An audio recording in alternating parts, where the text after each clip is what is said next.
Hi everyone, this is Morgan, and in this video I'm going to walk you through how to do our third process journal for the Fruit and Color project, aka Color Studies. You should have been able to access the template that includes a color wheel, and also you'll see in a minute a template for shades, tones, and tints. If you weren't able to print those out, you can feel free to make your own and just use watercolor paper. Your final pieces are going to look something like this completed color wheel here, I think done with acrylic, and also a shade, tone, and tint scale. In order to get set up to work on this, you'll want to grab your template, lay out some newspaper or protective paper, grab a brush, some sort of palette, which could also be a paper plate, and then a surface for mixing. A plastic lid, as shown here, works great. In addition to what's shown here, you'll also want a container that can be filled with water for cleaning brushes. Again, that can just be an old yogurt container. Again, for either acrylic or tempera, you don't need to mix in water, so water just becomes your cleaning device. Tempera and acrylic work similarly. Tempera is generally more chalky and runnier. That's the stuff that I'm able to give you for free or included in your course supplies at school. Acrylic will be a little bit more solid or opaque. Both are fine for this assignment. Some students find acrylic slightly easier to work with. It's really completely up to you. Before we even lay down color, a good rule of color mixing to remember is that darker colors or more saturated colors are stronger paints, so their impact on lighter or less saturated hues is more dramatic. This means that a little black paint will have a big impact, but you'll need lots of white paint to change a color. That'll be especially important for the tint and shade part of this assignment. As a general example, and this will affect the color wheel part, blue will have a bigger impact than yellow because it's a darker, more saturated color. So making green actually involves more yellow paint than blue paint, even though green is in between both of those on the color wheel. So again, once you've laid out your kind of work area, the first thing we're going to talk about is building the color wheel. I'll show you how to do this. I've used Photoshop to approximate just so it's easier to show you the steps. The first thing I would lay down is straight out of the bottle, the primary colors, yellow, red, and blue. Next, I'm going to add our first secondary color, which is green. Again, the green will involve more yellow than blue paint, and it's important to try to find kind of that good, kind of bright, almost like a Kelly green. After we've added our first secondary color, we can begin talking about the tertiary colors. So here's what yellow-green will look like. Again, it should involve a bit more yellow than blue, especially if you're using tempera. The yellow is incredibly watery, so you'll need to add quite a lot to it to make an impact. It's not a strong hue on its own. Following that, you'll mix blue-green, and then you have your first kind of quarter of the color wheel finished off.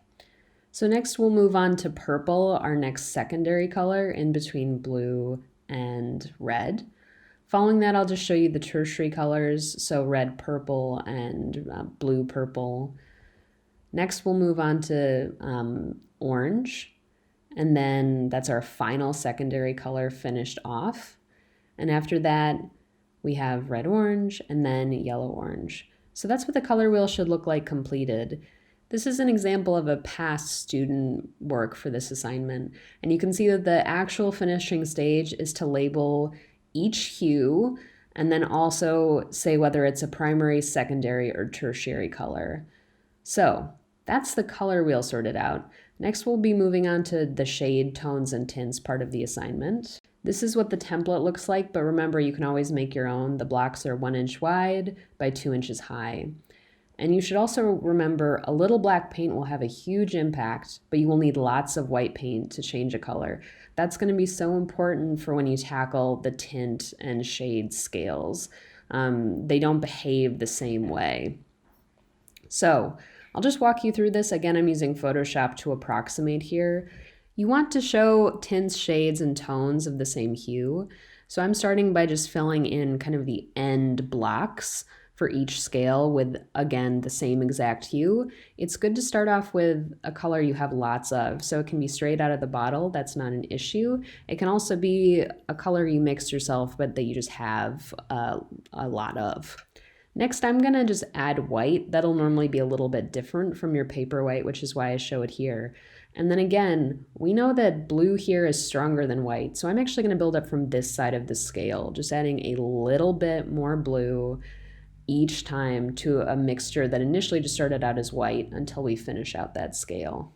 My biggest piece of advice for the tint scale is just that you start with white and build up with blue, since the blue will have a much bigger impact. So working from that left side to the right. Next, we'll talk about the shade scale. I'm adding a black rectangle immediately.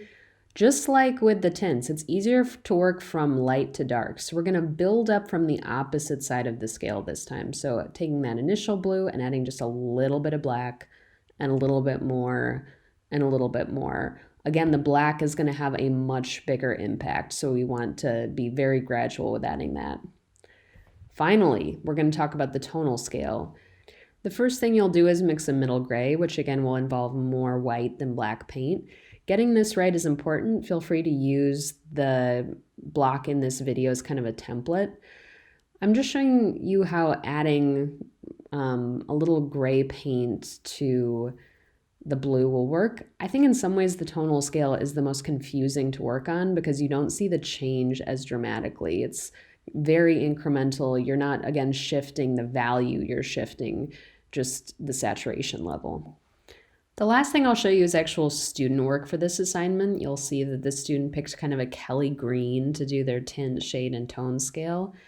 They did a good job of getting each block of color relatively consistent. It's important to have at least the rectangles consistent enough. We want to be able to see where each step begins and ends, and also see that the colors are changing consistently. So each step on the shade scale is darker. Each step on the tint scale, we can watch the initial hue get brighter, etc., etc. Another thing I liked is that this student clearly used drafting tape to kind of section off not only each scale, but I think during painting each step, that really makes their lines a bit cleaner. That helps give it a more polished look. That's something you could also employ on the color wheel assignment if you wanted to have the most clean lines possible.